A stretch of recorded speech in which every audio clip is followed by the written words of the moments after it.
श्रावक स्नान को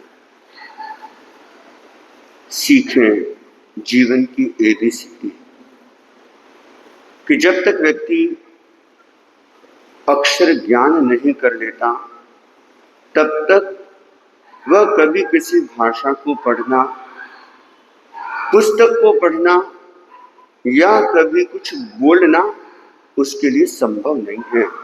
तो इसलिए कहा जाता है कि व्यक्ति को सबसे पहले एबीसीडी सीख लेनी चाहिए। चलो भाषा वाली एबीसीडी तो आप लोग सीख लेते हैं, लेकिन जीवन की एबीसीडी भी है। और अगर व्यक्ति वह जीवन की एबीसीडी को सीख ले तो कहते हैं कि वह अपने जीवन को बहुत श्रेष्ठ बना लेता है, बहुत अद्भुत बना लेता है, बहुत उन्नत बना लेता है। तो जीवन की एबीसीडी क्या है? तभी मुनि हेमंत कुमार जी से आपने जीवन के ए के बारे में जान लिया। और ये मतलब क्या हो गया? एटीट्यूड, कि आपका अपने जीवन के प्रति क्या चिंतन है, अपने जीवन के प्रति क्या दृष्टिकोण है, क्या नजरिया है, आप अपने जीवन को किस दृष्टिकोण से देखते हैं। और सबसे महत्वपूर्ण यही है कि जैसी दृष्टि वैसी सृष्टि। जैसा आपका अपने जीवन के प्रति दृष्टिकोण होगा, नजरिया होगा, एटीट्यूड होगा, वैसा ही हमारा जीवन बनेगा। अगर श्रेष्ठ नजरिया है, अच्छा चिंतन है, तो जीवन भी बहुत अच्छा बनेगा, जीवन भी बहुत श्रेष्ठ बनेगा। तो ए के बारे में जान लिया, अब हमें बी, सी और डी को भी जानना है, क्योंकि बस आज हम इतनी एबीसीडी सीखेंगे, ए, बी, सी और डी। ई, एफ तो अभी नहीं जाएंगे, बस हम इन 4 लेटर के बारे में जान लेते हैं। तो जीवन की एबीसीडी का दूसरा लेटर कौन सा है? बी। और बी का मतलब क्या होता है? बिहेवियर, कि आपका अपने प्रति, दूसरों के प्रति आपका व्यवहार कैसा है, आप स्वयं के साथ में कैसा व्यवहार करते हैं और दूसरों के साथ में कैसा व्यवहार करते हैं। आप स्वयं के साथ में कितना श्रेष्ठ अपने आप को व्यवहार से जोड़ करके रखते हैं और दूसरों को भी साथ में कैसे श्रेष्ठ व्यवहार से जोड़ करके रखते हैं। और कहा जाता है कि व्यक्ति का श्रेष्ठ व्यवहार ही व्यक्ति को श्रेष्ठ बनाता है। यह बहुत बार देखा जाता है कि व्यक्ति किसी के साथ में जब व्यवहार करता है और उस व्यवहार के आधार पर ही यह माना जाता है कि यह व्यक्ति बहुत बड़ा आदमी है, यह व्यक्ति बहुत श्रेष्ठ है, या यह व्यक्ति बहुत निकृष्ट है या बहुत सामान्य है। क्योंकि भीतर क्या है हमको नहीं पता, सामने वाले के अंदर क्या, वो क्या सोचता है, कैसे क्या उसके भीतर भरा हुआ है, वह हमें नहीं पता। लेकिन वह जब दूसरों के साथ में व्यवहार करता है उससे पता चलता है कि यह व्यक्ति सामान्य है, यह व्यक्ति विशेष है, यह व्यक्ति बहुत महान है। और महानता का परिचय क्या होता है कि व्यक्ति का अपना श्रेष्ठ व्यवहार। अब स्वयं देखना कि हम दूसरों के साथ में कैसा व्यवहार करते हैं। गोरा रंग 2 दिन के लिए अच्छा लग सकता है। कौन सा रंग? गोरा रंग। शरीर बहुत सुंदर है, चेहरा बहुत सुंदर है, लेकिन कितने दिन अच्छा लगता है? कहते को 2 दिन अच्छा लगता है। और धन 4 दिन अच्छा लगता है, लेकिन जीवन भर क्या अच्छा लगता है? व्यक्ति का जो व्यवहार होता है, बिहेवियर होता है, वह व्यक्ति को जीवन भर अच्छा लगता है। क्योंकि रंग शरीर का एक दिन उतर जाता है, रंग भी एक दिन छूट जाता है, लेकिन जो जीवन व्यवहार है, जो दूसरों के साथ में हम व्यवहार करते हैं, वह सदा आदमी याद रखता है। मारवाड़ी में कहा जाता है कि सोरो जिमायोड़ो और दोरो कुट्योड़ो दोनों याद रहे। क्या कहा जाता है? सोरो जिमायोड़ो और दोरो कुट्योड़ो। चौक की तरह अगर ठुकाई की होती ना तो दोनों याद रहता है। मतलब कि अच्छा व्यवहार और बुरा व्यवहार व्यक्ति सदा याद रखता है। हम चातुर्मास करने के लिए यहाँ पर आए, चातुर्मास प्रवेश हो गया, चातुर्मास चल रहा है और कार्तिक सुदी पूर्णिमा जैसी आई, संपन्न हुआ, वृक्ष विधि एकम आई, और मतलब कि यहां से हमको विहार करना है। अब आप क्या याद रखोगे? हो सकता है नाम हमारा भूल जाओ, हो सकता है चेहरा भी भूल जाओ, चेहरे में भी बदलाव आ जाता है, शायद पहचान भी नहीं होगी। महाराज अब हिमांशु नहीं होके, अब हेमंत नहीं होके, हो सकता है ऐसा भी हो जाए। लेकिन देखना कि जो 4 महीने में जो आपके साथ व्यवहार किया, जो हमारे द्वारा व्यवहार हुआ, उसको शायद आप जिंदगी भर नहीं भूल पाओगे, क्योंकि व्यवहार व्यक्ति को जिंदगी भर याद रहता है। इसलिए कहा जाता है कि आपके पास आलीशान बंगला है, चाहे आपके साथ बहुत कीमती कार है आपके पास, या बहुत पढ़े लिखे हैं, या आपके पास में बहुत वैभव है, ये बहुत ज्यादा मायना नहीं रखता। इससे भी ज्यादा मायना क्या रखता है कि आप दूसरों के साथ में कैसा व्यवहार करते हैं। तो जैसा आपका व्यवहार होगा वैसा ही आपका प्रभाव होगा, जैसा व्यवहार वैसा प्रभाव। इसलिए हमें अपने व्यवहार पे फोकस करना चाहिए। और व्यवहार में 4 बातें होती हैं।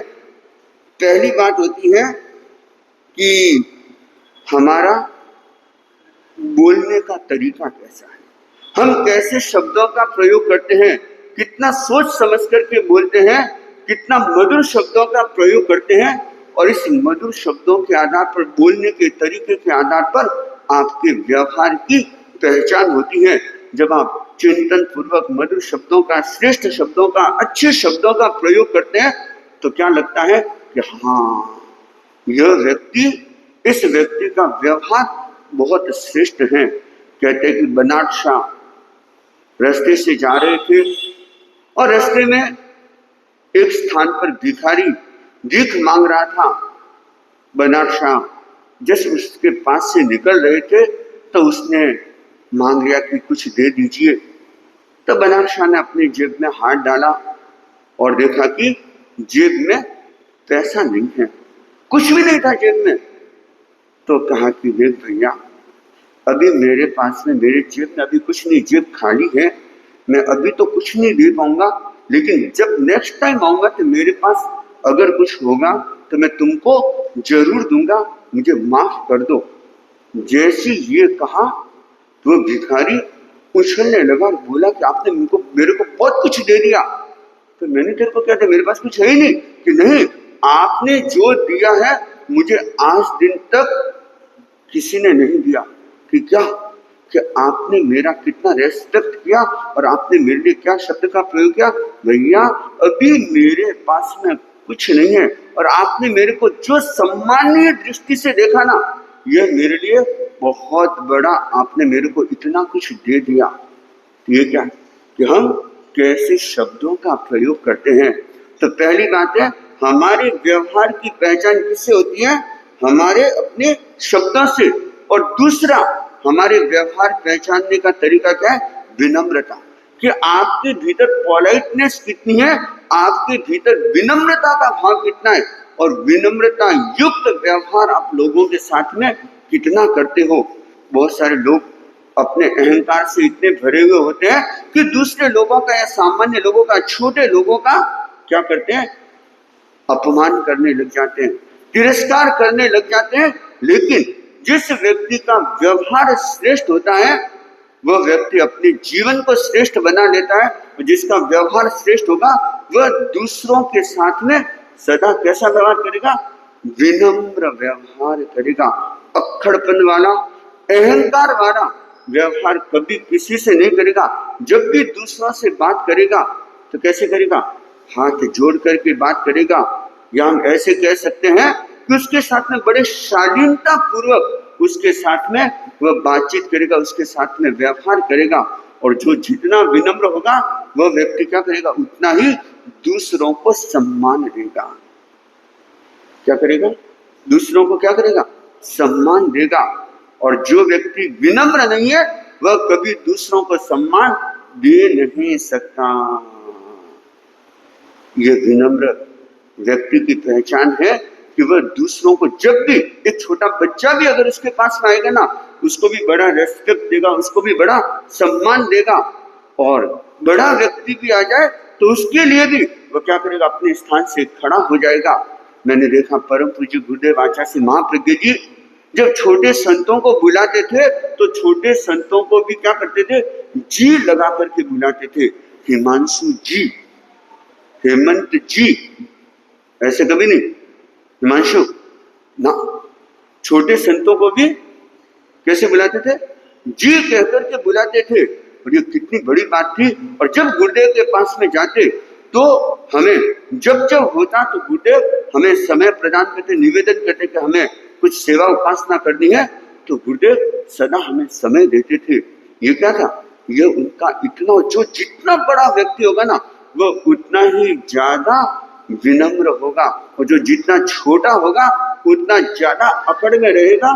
तो दूसरी बात क्या है कि उस व्यक्ति के भीतर क्या होती है, विनम्रता होती है, और वह सदा दूसरों को मान सम्मान देता है, दूसरों को आदर देता है, दूसरों को रेस्पेक्ट देता है।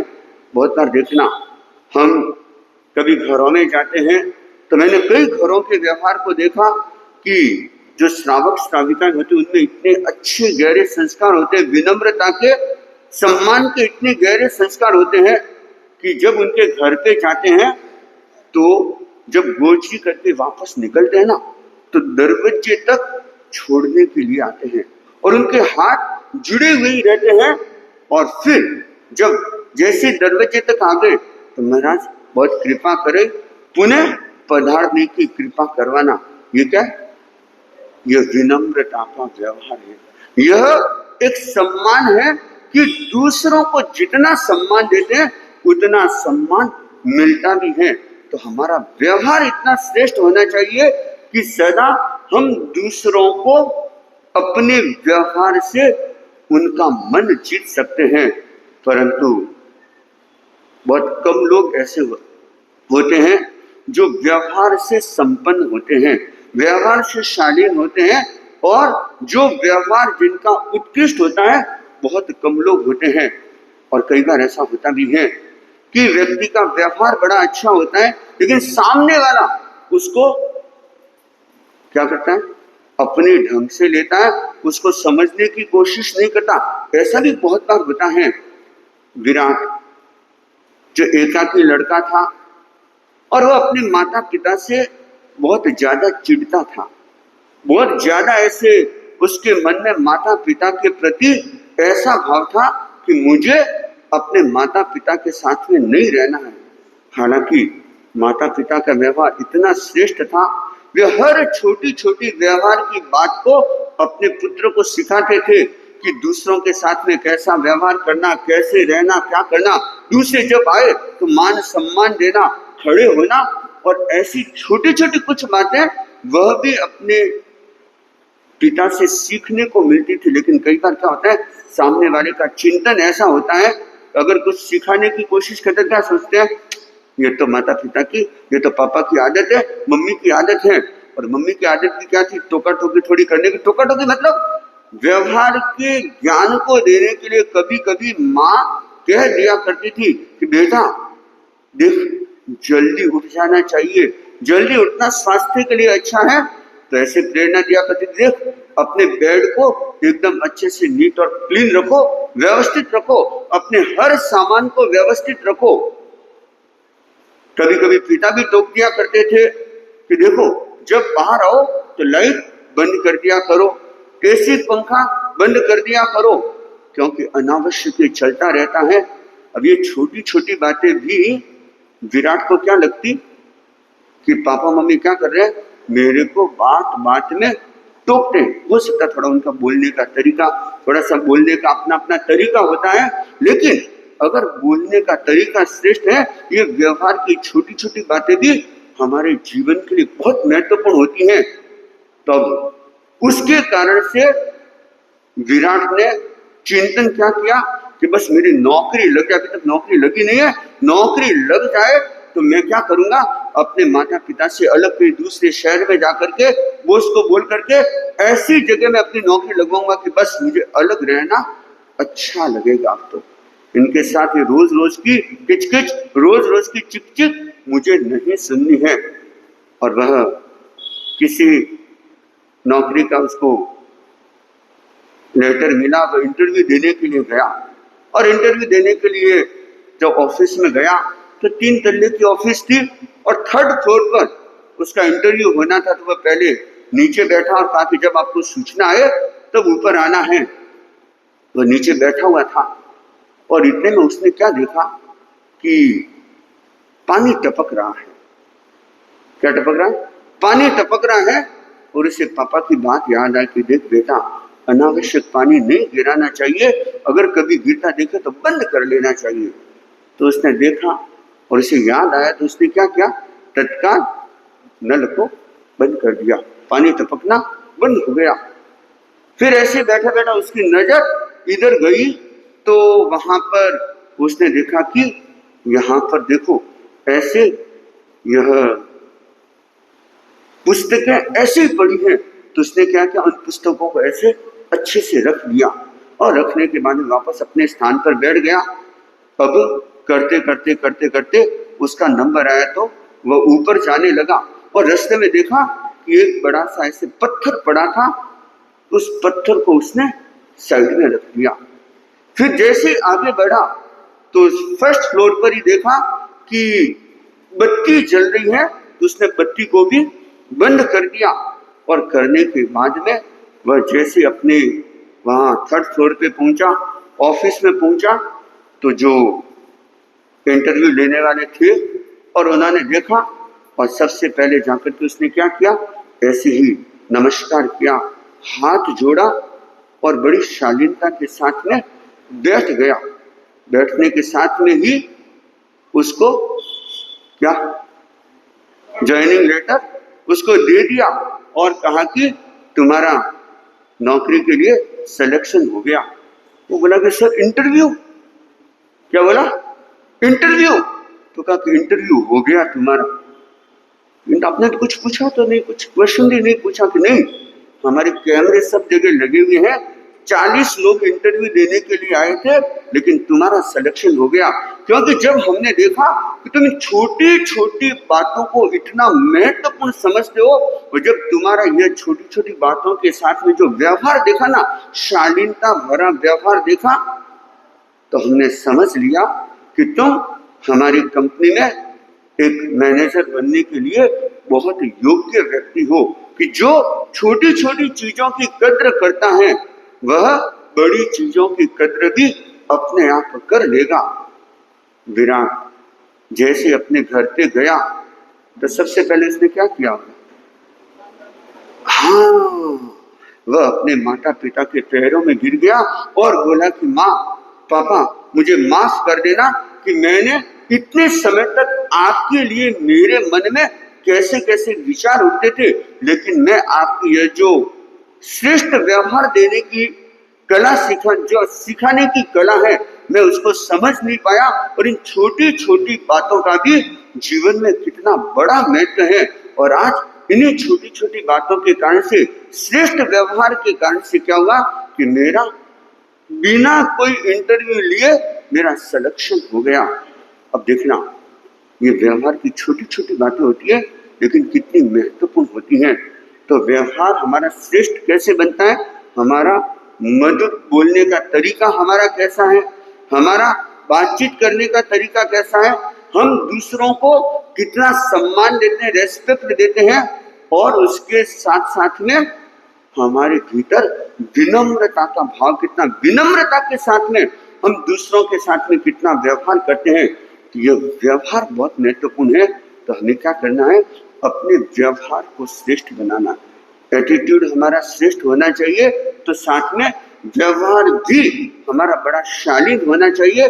और जब आपका श्रेष्ठ व्यवहार होगा तो सामने नेगेटिव से नेगेटिव व्यक्ति हो, शत्रु व्यक्ति भी अगर क्यों न है, वह भी क्या हो जाएगा, हमारे अनुकूल हो जाएगा। बड़ा सुंदर कहा गया कि तन तो हल्का ही भला और मन हल्का सुखकार। तन तो हल्का ही भला, मन हल्का सुखकार, पर हल्के अच्छे नहीं वाणी और व्यवहार। कि वाणी और व्यवहार को कभी हल्का नहीं रखना, इनको तो क्या सदा श्रेष्ठ ही रखना।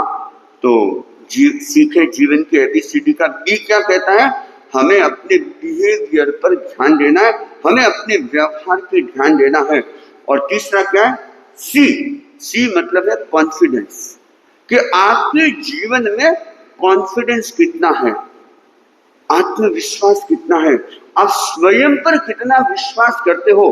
क्योंकि यह तो मान करके चले कि जीवन में न जाने कितनी तरह की परिस्थितियां भी आती हैं, कितने तरह के उतार चढ़ाव भी आते हैं, कितने तरह के अनुकूल प्रतिकूल परिस्थितियां भी आती हैं, परंतु अगर आपका कॉन्फिडेंस है, स्वयं पर आप विश्वास करते हो, आपका आत्मविश्वास अगर प्रबल है, तो हर परिस्थिति से बड़ी आसानी से निकल सकते हो। राजा ने शत्रु सेना पर अटैक किया, चारों तरफ से नगर को घेर दिया, और वह राजा बहुत बड़ी सेना लेकर के आया हुआ था। अब राजा मंत्री चिंतन करने लगे, इमरजेंसी मीटिंग बुलाई और चिंतन करने लगे कि क्या करें। या तो हम क्या करें, जाकर के समर्पण कर दें, क्योंकि अपने पास इतनी बड़ी सेना तो है नहीं, और अगर लड़े तो जीतने की कोई संभावना नहीं है। जो मंत्री था उसका आत्मविश्वास बड़ा प्रबल था, और उस मंत्री ने कहा कि राजन, हमको हथियार डालने की जरूरत नहीं है, हम लड़ाई करेंगे, और लड़ाई भी बड़े दिमाग से करेंगे, योजनाबद्ध तरीके से करेंगे, और हम जीतेंगे, और शत्रु सेना अपने आप भाग जाएगी। तो राजा बोला कि कैसे संभव है भाई, सामने वाली सेना है जो इतनी बड़ी है, उसके सामने तो हमारी सेना 10% भी नहीं है। तो कहा कि कोई बात नहीं, हम जीतेंगे, यह मैं विश्वास के साथ कह सकता हूं। तो मंत्री को इतना बड़ा विश्वास था कि उसने योजना बनाई और क्या किया, सेना को तैयार किया, और सेना को तैयार करने के साथ में उसने एक इस तरह की योजना बनाई कि युद्ध भी नहीं लड़ना पड़ा और जीत भी गई, सेना अपने आप भाग भी गई। तो उसने क्या किया, उसने मध्य रात्रि का समय, और मध्य रात्रि के समय सेना को तैयार करके एकदम सज धज करके तैयार कर दिया, और कहा कि तुम लोगों को एक साथ चारों दिशाओं से आक्रमण करना है, करना कुछ नहीं है। और साथ में क्या किया कि घोड़े, गधे, जो पशु मिले ना, उन सब पशुओं को क्या किया, सबको इकट्ठा करके उनके गले में घंटे बांध दिए। किसी के घंटे बांध दिए, टीपे लटका दिए, मतलब जिससे कि आवाज जोर शोर से आती हो, तो लटका ऐसे बांध दिए। और बांधने के बाद में अब वो तो सब आराम से, पूरी सेना विश्राम कर रही थी, और अचानक इस तरह से क्या किया, सेना को छोड़ दिया, और छोड़ते ही अब गधे वो कौन सी एक दिशा में भागेंगे, छोड़ा तो इधर उधर उधर उधर सब तरफ से गधे भागने लगे। और उधर देखा शत्रु सेना को, ये तो आक्रमण हो गया, अब क्या करें। तो कहा कि अब तो, और इतनी विशाल सेना देखो, कितने कितने घोड़े और इतनी विशाल सेना लेकर के ये तो आए। और जैसे ही यह लगा कि अब तो क्या करें, अब तो भागने के अलावा कोई उपाय भी नहीं है, और कहते कि रातों रात शत्रु सेना वहां से भाग गई। किस लिए भाग गई, एक आत्मविश्वास, कि आपके भीतर परिस्थिति आने पर आत्मविश्वास आपका कितना प्रबल है कि मैं इस परिस्थिति से पार हो सकता हूं, परिस्थिति कैसी भी क्यों न हो, लेकिन आत्मविश्वास के बल पर हर परिस्थिति अपने आप झुक जाती है, सामान्य हो जाती है। और अगर आत्मविश्वास कमजोर होता है तो सामान्य परिस्थिति, सामान्य समस्या भी बहुत बड़ी बन जाती है। तो जो सी है वह क्या कहता है, आत्मविश्वास को प्रबल को, कॉन्फिडेंस हमारा अच्छा होना चाहिए, इतना प्रबल होना चाहिए कि कैसी भी परिस्थिति आ जाए अपने आत्मविश्वास को कभी कमजोर मत होने देना। और चौथा अल्फाबेट क्या है, डी, और डी का मतलब क्या है, डिसिप्लिन। डी का मतलब डिसिप्लिन, कि हमारे जीवन में डिसिप्लिन होना चाहिए, अनुशासन।